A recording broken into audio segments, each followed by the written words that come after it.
Guys, we're gonna do the recap. What a day! What a day it was in Wall Street. Clover Health was just amazing. We got a really nice trade on Clove. It opened really amazing, strong. I missed unfortunately 1 minute opening range breakup on it because I was expecting that maybe it's a little bit too extended from the VWAP. This is a Wall Street bet trade. So what we call them meme stocks, BlackBerry, AMC, this CLOV. These are that, because people start trading them by jokes and creating meme for them, but now they're creating amazing opportunity. So CLOV was one of them that got really active. It was really active in the pre-market, was strong. I was expecting it to get a move back to the VWAP to get a better entry because it was really up from the VWAP.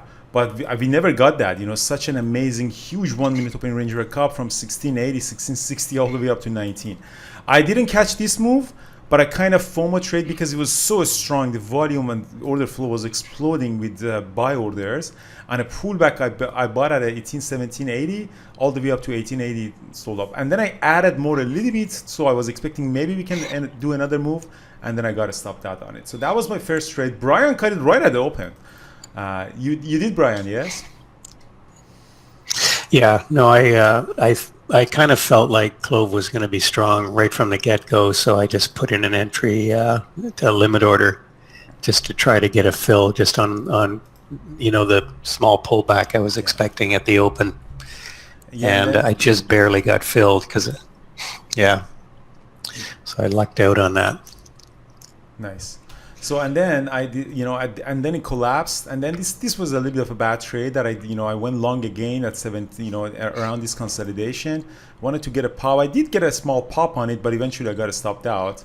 So that was a bad trade. Seriously, after this collapse, I really shouldn't have touched it. I should have waited a little bit more for a consolidation. And this is what you see in these stocks, meme stocks a lot. They get into the chop zone, and then eventually will come back up. After it's at 945, it came down, stopped me out, came back up, squeezed up, and then I jumped back again long at 1744, popped up, sold toward 18. And again, you might say this is overtrading. It is kind of overtrading, but to be honest with you, 1740, when you take 10,000 shares or 5,000 shares up to 18, that's a good profit. You have to scale out. That's why you see so many of these Christmas tree dots on it, especially for someone who trade the size. But I got a stop. What did I do eventually? Yeah, I got to stop that eventually here. I tried to catch this, and I got to stop that because I really didn't like that, and I put my handcuffs on. I really put my handcuffs on. I really didn't want to just continue trading. But what we saw here was just another explosion that we did from here. So as you see on a 5-minute chart, we really consolidated. Eventually did a, I don't know, 30-minute opening range break up. I kind of was expecting that this is going to explode. And as it exploded, I got back in there at 19. I wish I was seeing it at 1840 to get a better entry, but I just didn't because I was trading AMC in that area. And the rest is just look at it, just I did, just did the scale out a little bit. I added more again at 19, and I said I want to be part of his storage. We did 3,000 shares. I want to see if he can go up, and it did go up. It did go up all the way up to 25. In this time when it exploded, I was getting a coffee. Peter jumped on the microphone and said, "Andrew, come!" And eventually we got that. And then on this drop, I added more. That was a bad trade. That was a mistake. I added the trade and I got stopped out. We did again on this bounce. We traded that from 21 something all the way up to 22. We got another trade on it, and now it's collapsing. But I want to talk about one new trade book that Brian has. Brian has a trade book that when the strong stock like this goes up, it explodes like that. It's half an hour it just explodes. That means bear and bull. Bulls are just destroying every bear or short sellers that is there. Just they're moving. This is just really strong stock. A pullbacks can be potential buy opportunity. Brian does it on a 2-minute chart. So I try. He calls it 920 trade. So you buy on a 20 moving average, and you sell it at the 9 moving average. He does it on a 2-minute chart. You can potentially do it on a 1-minute chart as well, but 2-minute chart is apparently better. So you look at the 2-minute chart here. After this drop, if you buy around 9 moving average around here, like at around 21, you can always expect a bounce. or you can buy here, you can always expect a bounce. You don't expect it back to the high of the day. This is important. You can't expect it back to the high of the day, but you can always get these bounces. And these bounces are usually when the people are shorts covering. And a lot of people who are short up there, they cover around these moving averages. That's why the buying pressure comes. It's always about the balance of the thing. So that's a thing that I should do more. But you require a very strong stock, a squeeze like that.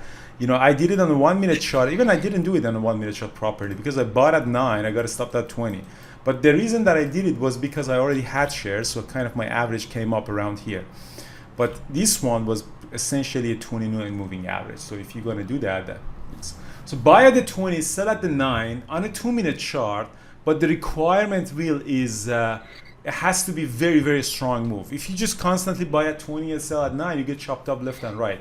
But you really require a very strong move. Is there any more comments about it, Brian?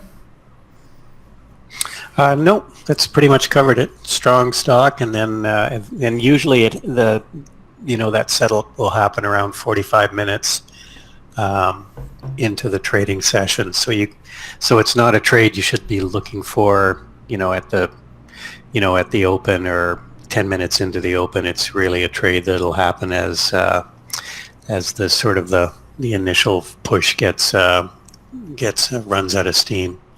And then you get that pullback, and then the buyers jump back in again. Excellent. So that's it. So you watch for it a little later on. Later on, pullback. Yeah. So this kind of, and it doesn't happen all the time. You don't see at around this time of the day this kind of explosion that they continue this volume. We don't get it all the time, but when we do get it, they're actually very high probability. This bounce, they're actually very, very high probability. This bounce from 9 moving average to 20 moving average. So AMC, we did a little bit of trade on AMC.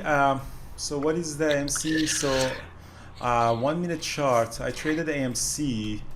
I got a stopped out first. AMC was, again, this meme stock, was really active, had good volume. At the open, it didn't do much. It came up. I went long at 58.37, hoping to get to above the high of the day. We didn't, and I got a stopped out. And then on a 5 minute chart, I noticed that it's coming and really holding this moving average. I took a double bottom type of trade, so I saw that this is really holding on a 5 minute chart on a 56. It's kind of more like a fallen angel type of thing, a stronger stock that loses the VWAP, but it's holding a potential support. So 56.60, I jumped in long, and as you see, after that, a quick pop up toward 58. Claimed the VWAP on a 1 minute chart. I added more. I was expecting it for a break of high of the day. And maybe I was expecting a little bit of consolidation because that was my original entry. I added, my average was around 57.20. So that was my new average. I already scaled out, so I didn't want to go below this. And see what happened. That was a very unfortunate situation for me, that it just dropped, stopped me out. And after that, that explosion that I was expecting happened. That was exactly what I was happening. And then it did pop. I tried to overtrade it a little bit, just got out, but I saw that every pop is getting sold off, so I short the rip here at around 60. So I took almost a short here as well, because we did have short on that. So we did have short on that. So this is Interactive Brokers, and in Interactive Brokers, stocks like CLOV that you don't have shares for short here, you show it. You don't have really potential to short on that. There are some brokers that if you want to trade that, I don't recommend it really, but there are some brokers that they have this short locate. Like this is an Alliance account. So you go to the trade, you go to the short locate, and then you want CLOV, for example, and you want, for example, let's say you want 10,000 shares. You inquire, there's a route, and they have 10,000 shares available, but the cost of short is right now here is 10 cents per share. That's a very, very expensive. So that's a fee that you have to pay. This is not a commission. This is the fee that you have to pay to borrow the shares. 10 cents per share. It's a very expensive, very, very expensive. Then you have to pay commissions on that as well. That's the cost of your business if you really want to short them. IB doesn't have that. Some brokers have it. Centerpoint has it. Alliance has it. I'm not sure about CMEC has it or not. Like, what about 100,000? Do you have 100,000? Let's take a look at it and see. Like 50,000. Do you have that? Yeah, they have 50,000. Now, apparently, they have a lot of. What about 500,000? well, they have maximum 5,100. 51,000 shares, 52,000 shares. That's very expensive. So that's the cost of your business if you want to do that. But you got to be really careful not to just get that and just get chopped up. So when you're paying 10 cents to borrow, plus probably 1 cent, so to 11 cents, you have to at least get $1 to $2, which is actually reasonable because this is a very volatile stock. So definitely, when it moves from 25 all the way up to 19, I think that's a reasonable. I think, fee. All right, so that's it, guys. If you have any question about the trades, like or comments, not like comments on there, I answer that. And we appreciate the like. We appreciate the subscribe to our channel because we like to get it to the $100,000. Maybe we get the verification on YouTube as well. Brian, anything else from you? No, no, that was it. Just Clove was a good trade today, and did a few other little ones. Got Workhorse that was mentioned in the room, so got that through a whole number, and so overall it was a good day. And shorting Wendy's WEN at the open, nice lead balloon trade there. So yeah, Wendy was it's shorting it at the open, yeah. But it's come back up. Yeah, it was really weak at the open. It's another trade book trade. Just gapping up, but weak at the open under the VWAP, trading under the VWAP, and as soon as it opened up, sold off. So got a nice short on that one as well. Perfect. Thank you so much, guys. Yeah, LAC, I know it's just hanging on here. All right, Thank you so much, guys. Have a good one, everybody. I got to drop off. Yeah.